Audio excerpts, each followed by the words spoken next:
10. El capítulo 10 es un nuevo relato, es como una vida nueva, es como un libro nuevo. Y en él vamos viendo breves fulgores, como destellos, de lo que es la vida mística. Y es muy graciosa. A mí me hace mucha gracia en este capítulo la Santa, porque empieza a contarnos cosas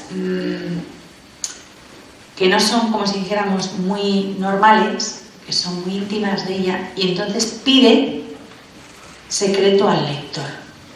Y estamos aquí, delante de una cámara, con unos apuntes, y llevamos 4 siglos leyendo el capítulo 10 del libro de la vida sin ningún secreto, pero bueno, ella, la pobre, lo pide, ¿no? Empieza el relato de su experiencia mística propiamente. Y como ella no era teóloga, valoraba a los teólogos, pero ella no era teóloga, dice, creo la llaman mística teología, como diciendo, vaya usted a saber, ¿no? Pero como este nombre científico y muy rimbombante a ella la desborda, en su lenguaje, no es que lo cree, pero vamos, ella se sirve de un vocabulario propio a la hora de hablar de oración, que hay que ir aprendiéndolo, porque si no, no entiende la mitad de las cosas que dice. Que lo que se llama mística teología, Santa Teresa decide llamarlo las mercedes del Señor. Y ya está. ¿Qué mística teología? Ni qué son los regalos que Dios me ha hecho, ¿no? Pues las mercedes del Señor. Pero dice, creo la llaman mística teología.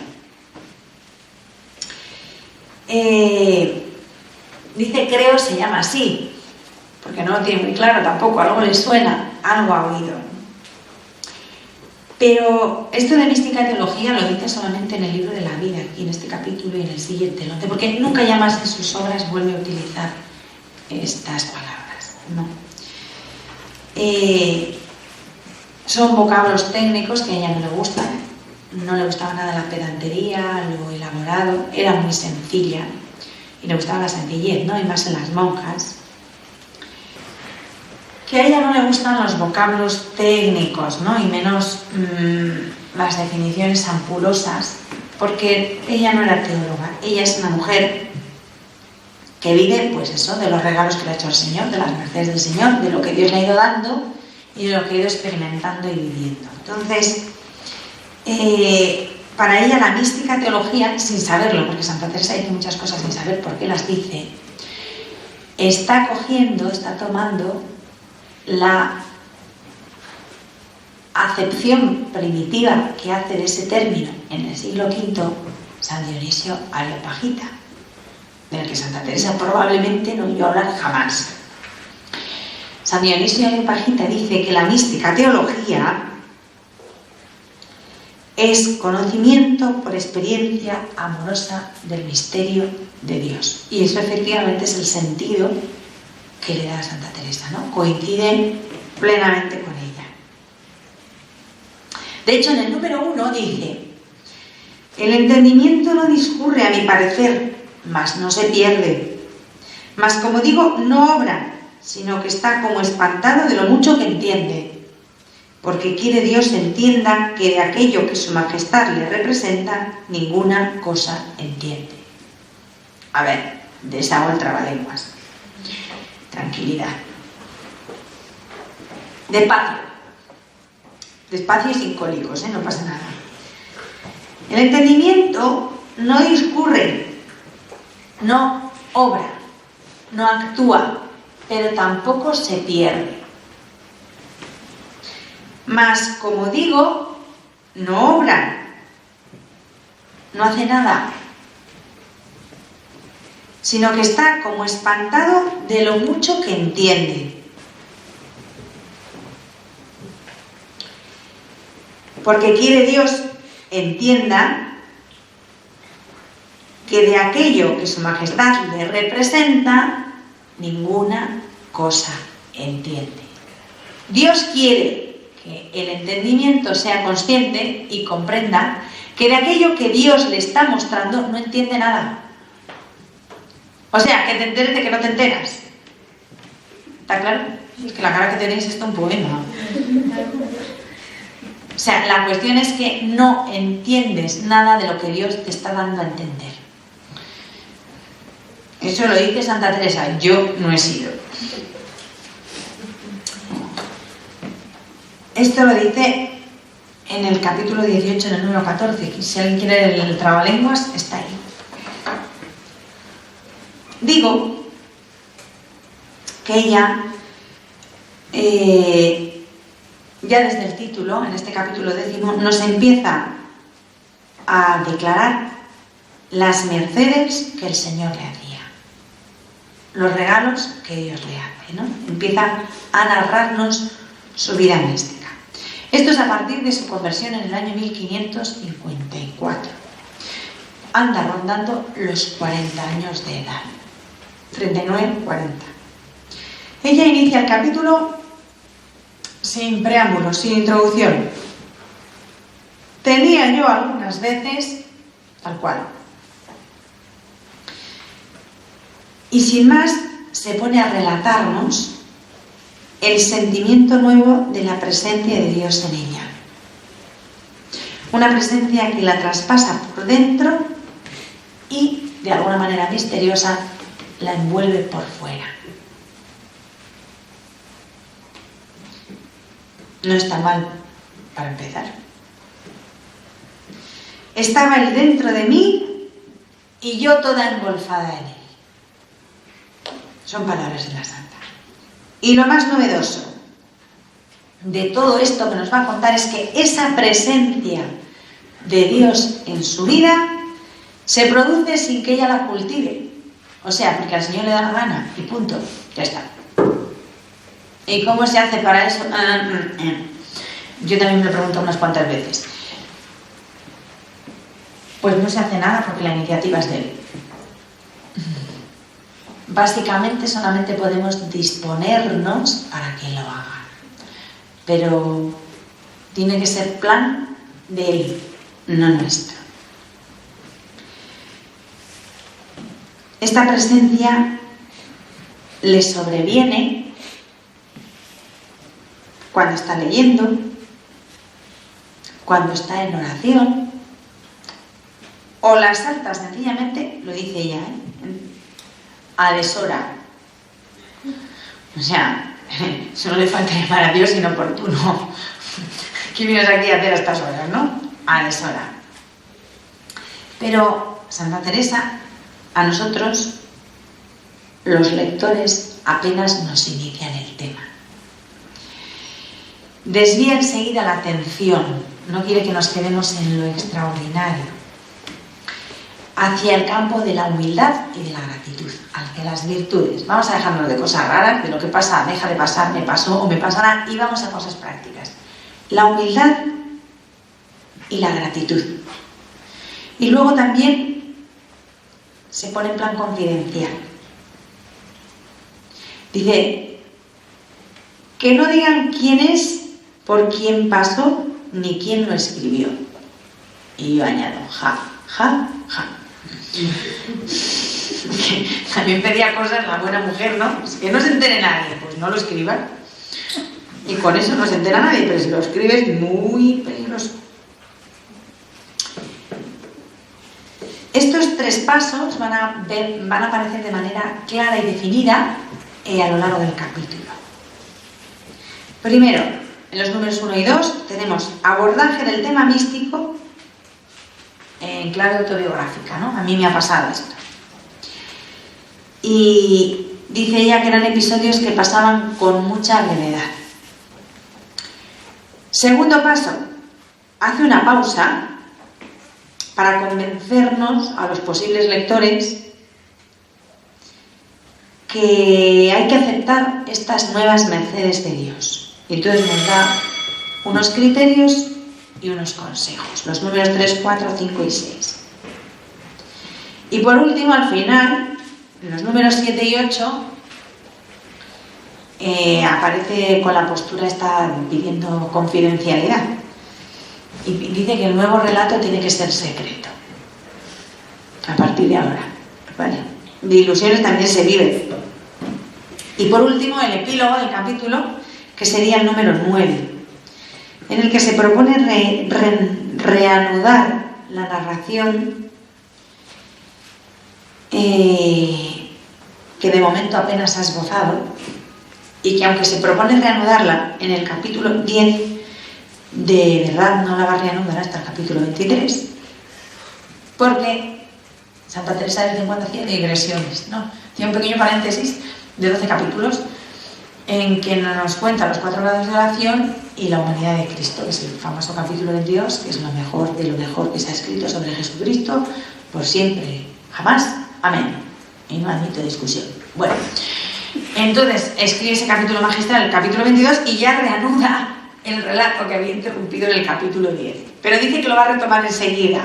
Enseguida, en el lenguaje de Santa Teresa, son 13 capítulos, o 12 capítulos. Bien. El principio de la mística, su iniciación. Hemos tenido hace un poquitito, previamente, en el capítulo anterior, las luchas, las resistencias, toda la pelea que ella ha llevado hasta llegar a este punto de su vida, ¿no? Y ahora empieza a contarnos su historia mística. Es un cambio total de... Al leer el libro lo vamos a ver, ¿no? Lo vais a ver enseguida. Cambias totalmente de paisaje, de tono, de ambiente, de música de fondo. Es que parece otro libro distinto. O sea, sigue la página que sigue, pero mira la anterior como diciendo, pero esto sigue, pero es que hay como un corte. O sea, en realidad parecen 2 libros diferentes, incluso de 2 personas diferentes, ¿no? Es una vida nueva y es un libro nuevo dentro del mismo libro, ¿no? El cambio es total. Principalmente, ¿por qué? Yo no creo que Santa Teresa lo hiciera conscientemente, este cambio, pero lo hizo, o sea, se dio. No creo que dijera voy a cambiar, sino que a partir de ese momento en su alma ha surgido el sentimiento claro de la presencia de Dios. Una presencia que nos dice que en ninguna manera podía dudar que era Él. No lo podía explicar, no lo sabía explicar porque hay cosas que son inexplicables, pero nunca podía dudar que era Él. Aun cuando le decían que no era Él y le decían que era el demonio y todas las mandangas aquellas, ella obedecía a los confesores, hacía lo que le decían, pero dice que aunque intentaba rendir su idea y su criterio, ella no podía dudar de que era Dios, ¿no? De que era Jesús. Entonces, por más que le decían que no era Jesús, que era el demonio y todas las historietas que contaban los iluminados aquellos, pues ella dice que no lo podía dudar, o sea, que tenía claro quién era, ¿no? Esa presencia en la que toda estaba engolfada muchas veces, ¿no? Por el momento, cuando empieza a escribir este capítulo, en ese momento de su vida, vamos, no en el momento de su vida en que escribe, sino en el momento de su vida que nos está refiriendo, en el momento en que escribe ya ha pasado todo, ¿no? En el momento de su vida que nos refiere, esos encuentros, esa presencia, más que encuentros, esa presencia de Jesús, de Cristo en su vida, no era una experiencia de presencia estable, sino que eran momentos esporádicos, ¿no? Y de hecho ella dice que son episodios, dice que con mucha brevedad se pasaban, pero que la introducen en una manera de vivir diferente, en un hábitat nuevo, en un estado interior no preparado por ella, no trabajado por ella, y que tiene que se proyecta en 2 planos, uno exterior y otro interior. Por un lado, se siente toda engolfada en Dios. A mí me encanta esa expresión, me parece preciosa, estar toda engolfada en Dios, y a la vez, interiormente, se siente traspasada o habitada por Él. Y lo describe con unas pinceladas muy suyas, breves, concisas. Dice que su mente no ve nada nuevo, no es visión. Que su entendimiento no discurre nada especial, no obra tampoco el entendimiento. Pero entiende. Ya empezamos con lo complicado, pero yo no tengo la culpa. Santa Teresa. El entendimiento no discurre nada especial, no hace nada, pero entiende. Sin hacerlo, entiende. De manera diferente. Entiende de otra manera a como ha entendido hasta ese momento. Y queda como espantado de lo mucho que entiende. O sea, no solamente entiende sin hacer por entender, sino que se queda flipado de todo lo que entiende. Asustado, espantado de todo lo que entiende y de cómo lo entiende, sin mover un dedo. Eso, por un lado. Y en el plano afectivo, que ese era el gran plano y la fuente de todos los conflictos que tuvo Santa Teresa, fue el plano afectivo.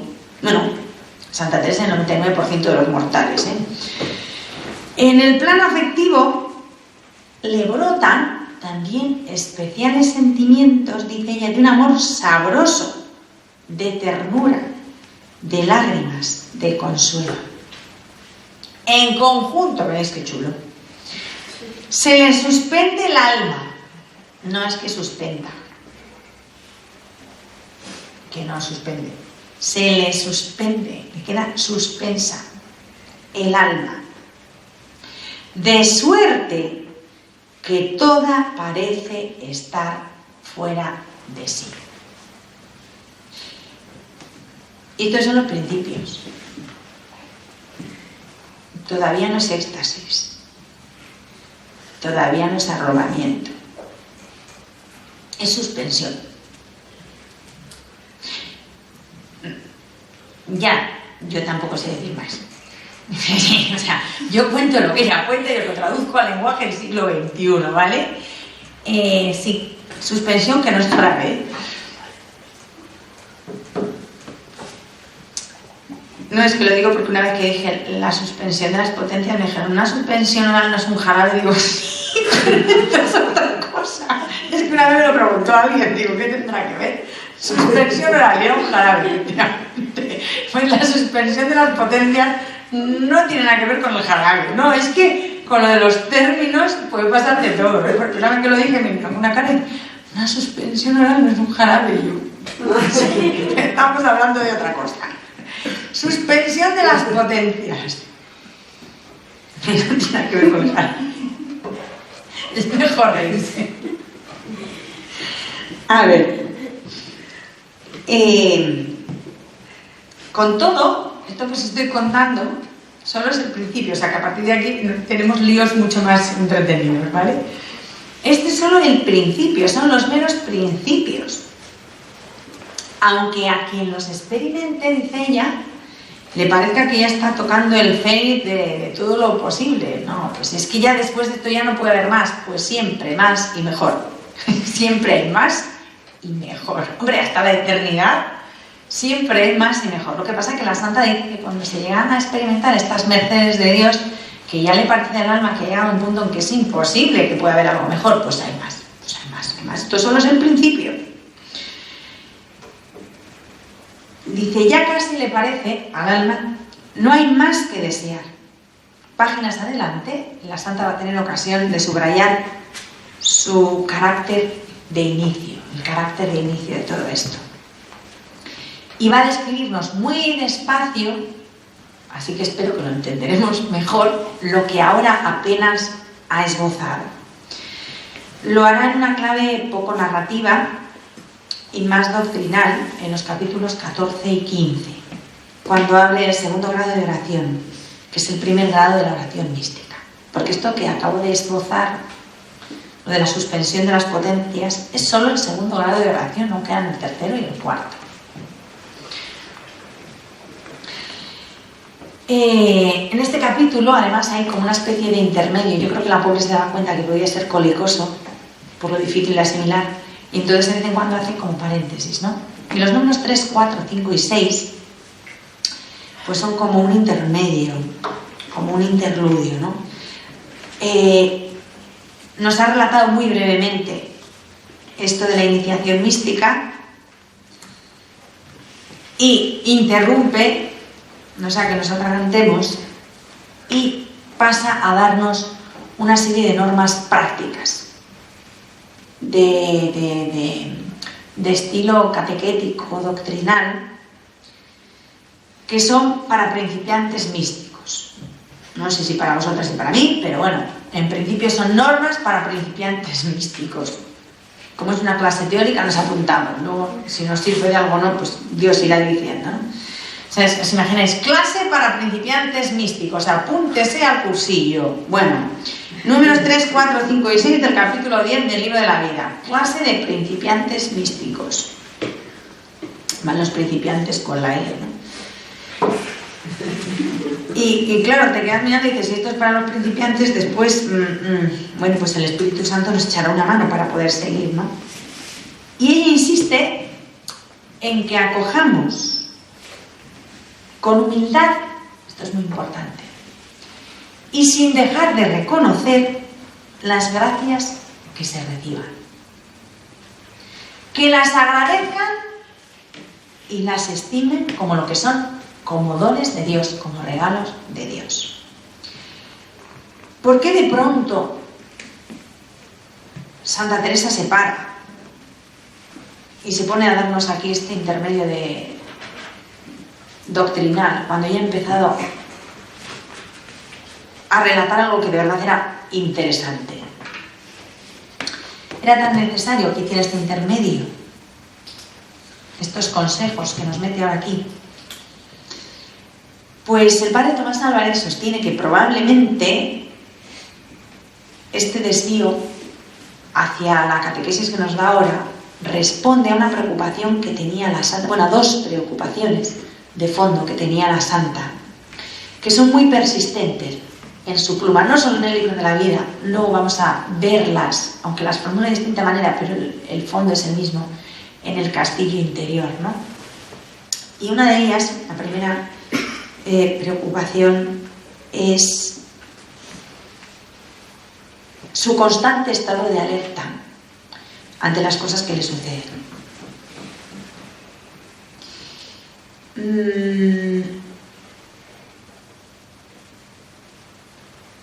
A ver cómo lo explico. Ella dice, y en esto como en todo tiene un gran sentido común, que tenemos que estar alerta en nuestro interior y intentando tomar conciencia, pero conciencia clara, ser de verdad conscientes, no abultos, sino conscientes de las obras que Dios vaya realizando en nosotras para poderlas asumir, para poderlas discernir, si llega el caso en que no estén claras y hay que discernir algo, y sobre todo para agradecer a Dios sus gracias y para repartirlas, que no hay que guardárselas. Yo para mí, eso de mi secreto para mí, a Santa Teresa no le gustaba nada. Ella dice que lo que uno recibe no es para que uno se lo guarde, sino para que lo reparta y para poder distribuir a los demás los frutos de la propia vivencia. No, yo no quiero compartir porque me da mucha vergüenza, porque mi secreto para mí. Pues eso no es teresiano. Lo teresiano es compartir, dar, entregar y dar testimonio. No es que tú seas estupenda, ya sabemos que tú eres, pues, como todo hijo de vecino, con el pecado de Adán y Eva colgando y normalilla tirando a choque. Es que el estupendo es Dios que hace las cosas en ti. Es que yo, fíjate, tengo una gracia, fíjate qué personaje, qué gracia he tenido. No, perdona, tú eres una en la que Dios hace maravillas, como siempre. O sea, en El Señor del Estiércol saca flores. Entonces soy una caca, básicamente, como todos. Entonces no se trata de que tú te lo creas, sino de en tu pobreza, qué maravillas hace Dios.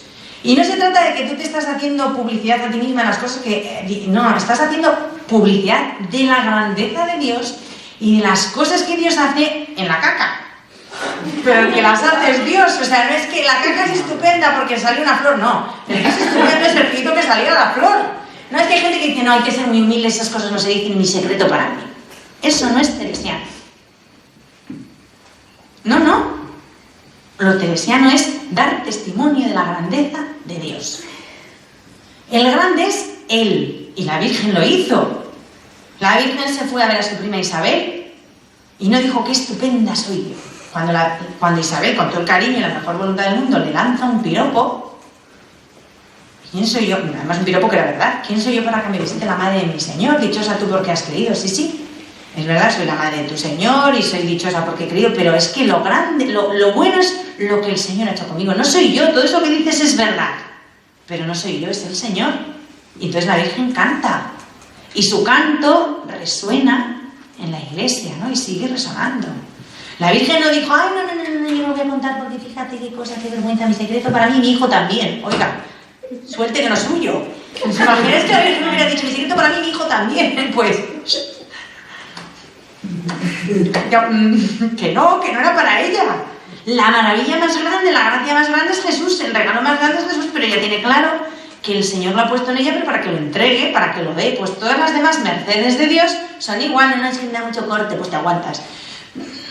Porque no es para que tú te lo guardes, sino para construir el reino de Dios, para llevar a los demás el reino de Dios, para evangelizar, para dejar constancia de lo bueno que es Dios. Con lo cual, en este negocio, la vergüenza no sirve para nada. Es una sandez. Pues no decir otra cosa. Entonces, esa es una de las preocupaciones que Santa Teresa tiene. Por eso nos mete la catequesis esta, para que nos quede claro esto. Pero se ve que algunos no lo han leído. Y siguen con mi secreto para mí. Pero bueno, señoras. Capítulo 10. Números, ¿qué números eran? Que se me olvidó.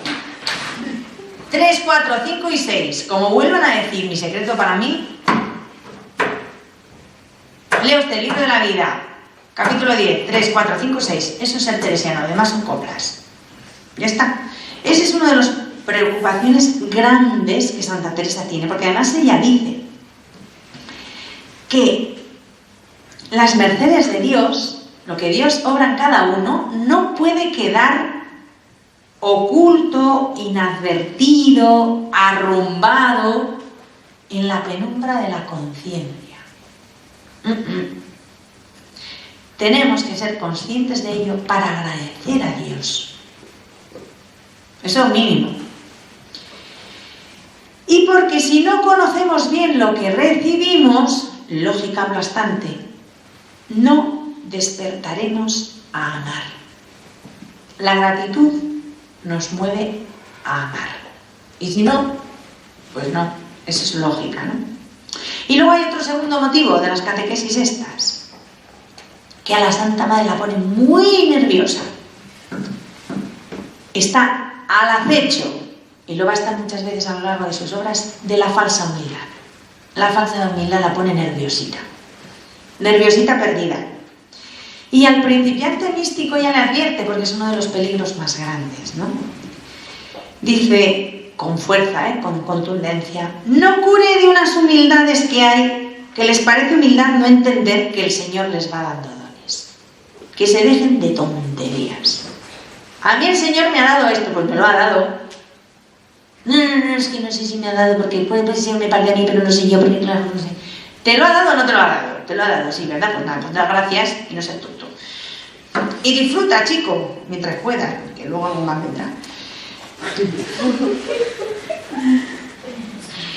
En el capítulo 7, si lo repasáis, 3 capítulos antes, ya nos ha sacudido en firme contra la falsa humildad. Y más adelante va a volver sobre el escollo de la falsa humildad. Y va a volver muchas veces, En el camino de perfección también vuelve y en moradas también. Dejarse de unas humildades que no. Donosa humildad, dice en camino de perfección. Pues está bonita la cosa. O sea, que te den una cosa y en vez de agradecerla, ay, no la quiero, porque soy muy humilde, tonto. No. Ella dice que esa humildad de garabato, esa humildad falsa, es un pretexto. Entendamos bien, como ello es, que nos lo da Dios sin ningún merecimiento nuestro y agradezcámoslo a su majestad. Es cosa muy cierta que mientras más vemos estamos ricos, sobre conocer somos pobres, más aprovechamiento nos viene y aún más verdadera humildad. Lo demás es acobardar el ánimo. No dejéis que se os encoja el ánimo ni el ánimo, ¿os acordáis? Y sobre todo no asustéis a nadie. que las personas que os vean deseen vuestra manera de tratar y no se amedrenten de la virtud. La humildad no es ser ñoño. Ser ñoño es sinónimo de ser tonto. Y el humilde es inteligente, porque reconoce quién es Dios y quién es él mismo. En esto también es muy gemela de San Agustín. Señor, que te conozca a ti y que me conozca a mí, dice San Agustín. Y Santa Teresa dice que la humildad es andar en verdad. Y la verdad es que no somos nada. Es conocimiento propio. Pero para eso no hay que ser tonto, porque el tonto no conoce ni lo propio, ni lo ajeno, ni nada. El tonto es simplemente tonto. O sea, no. Ser tonto no es ninguna virtud. Ser humilde es una virtud. Ser tonto es una desgracia como otra cualquiera. O peor que otras desgracias que tienen más remedio.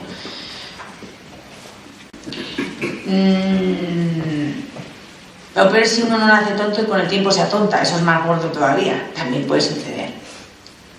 Pero vamos, que ser tonto es un ser digno de toda compasión. Pero no es ninguna virtud, ¿eh? No.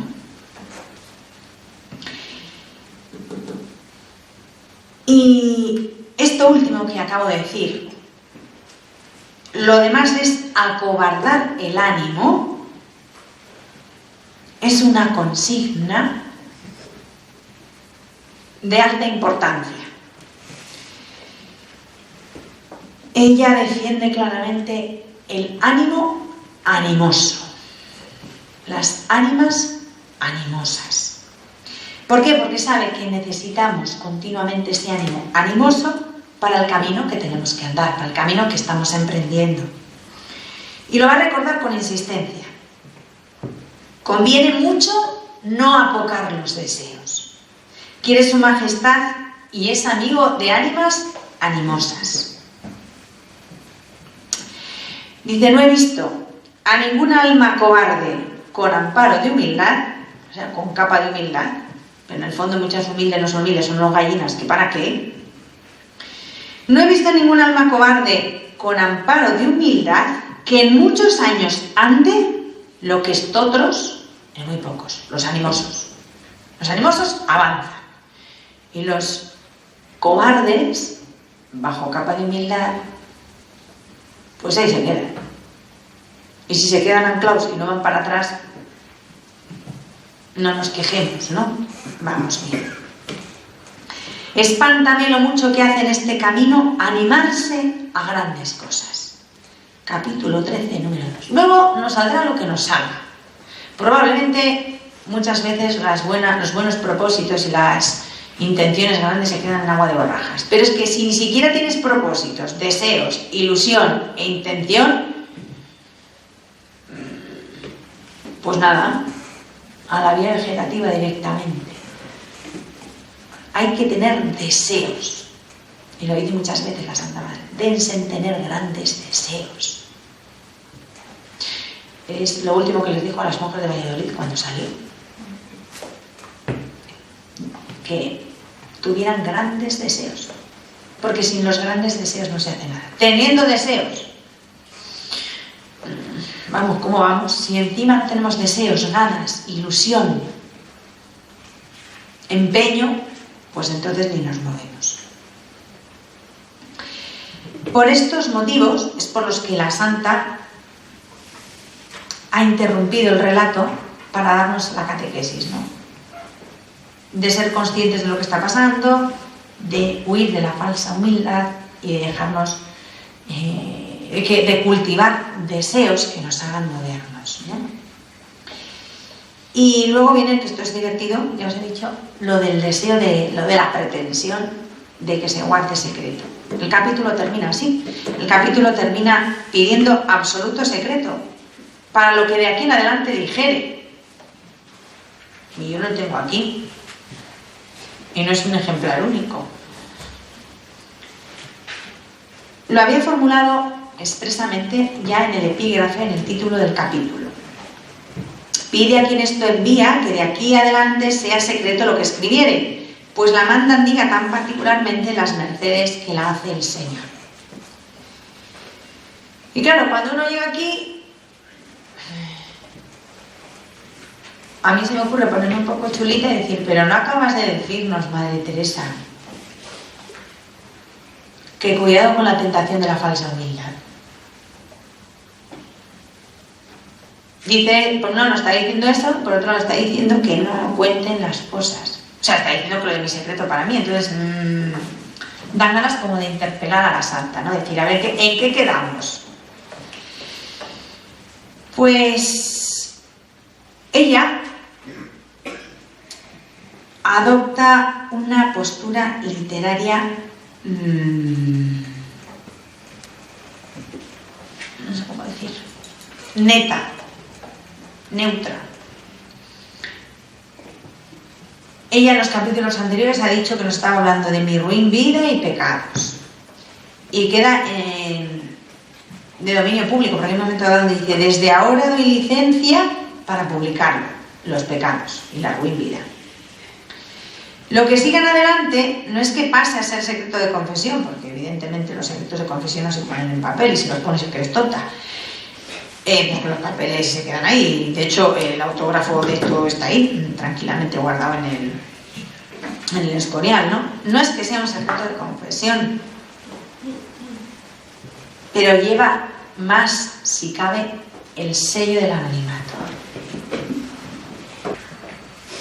Digo que lo que narra en adelante lleva ante todo el sello del anonimato.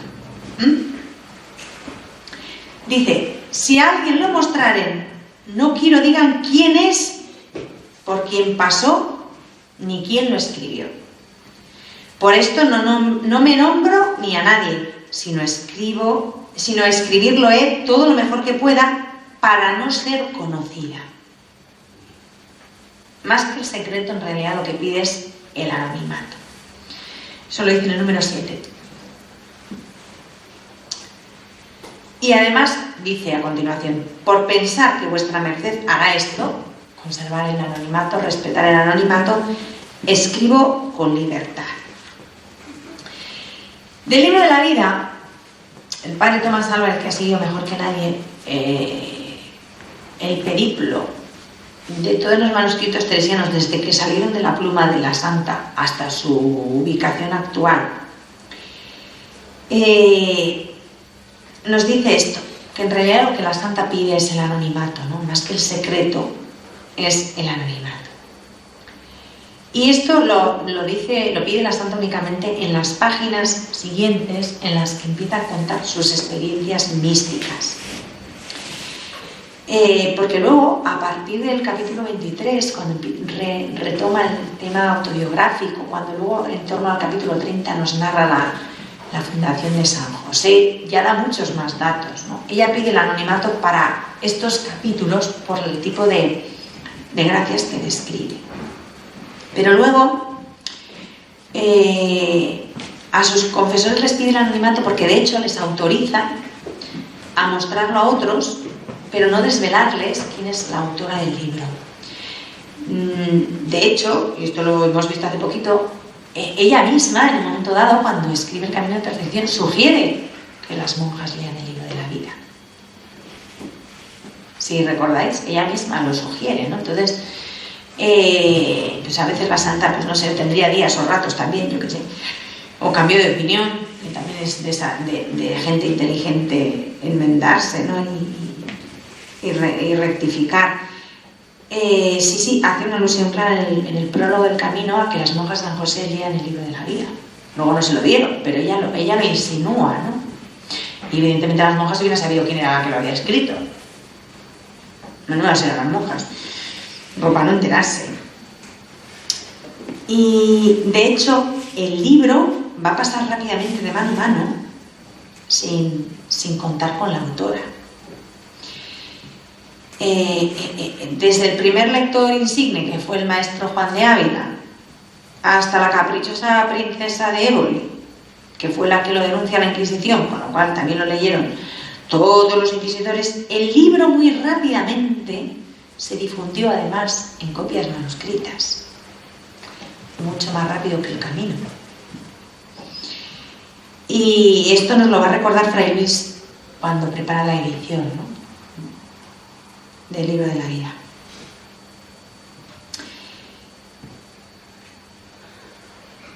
Y esto fue también providencial, porque Dios hace muy bien las cosas. Cuando la Inquisición se apropia del libro de la vida, del original, que la princesa de Boli entrega, no se apropia de las copias. Y gracias a eso, una vez que el libro además quedó libre de condena, como no lo soltó la Inquisición hasta 6 años después de muerta la santa, pues las monjas pudieron servirse de él por todas las copias que había. Y aun cuando la Inquisición lo hubiera quemado, nos hubieran quedado las copias. Lo que quiero decir que Dios es providente, ¿no?, en su manera de hacer las cosas. Por lo tanto, volvemos a lo que decíamos, que en realidad la santa lo que pide es más el anonimato, tanto de la autora como de los destinatarios, mucho más que el secreto, ¿no? Y decía que la santa toma una postura neta.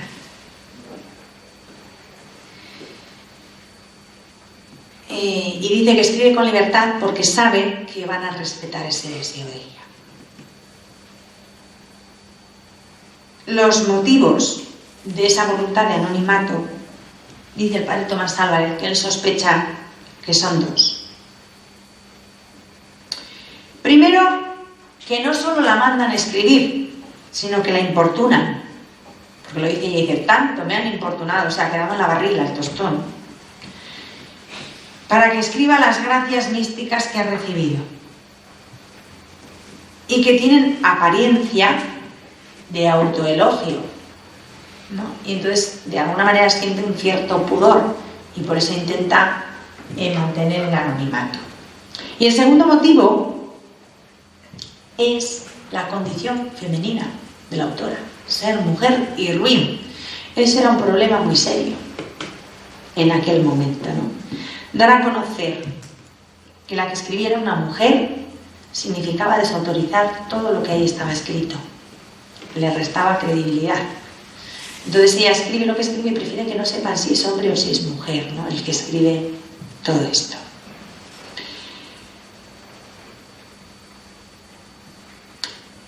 Por todo ello, por 2 veces suplica, por amor de Dios, que ni en vida ni después de muerta se publique su nombre al frente del libro. Pues nada, que lo siga suplicando.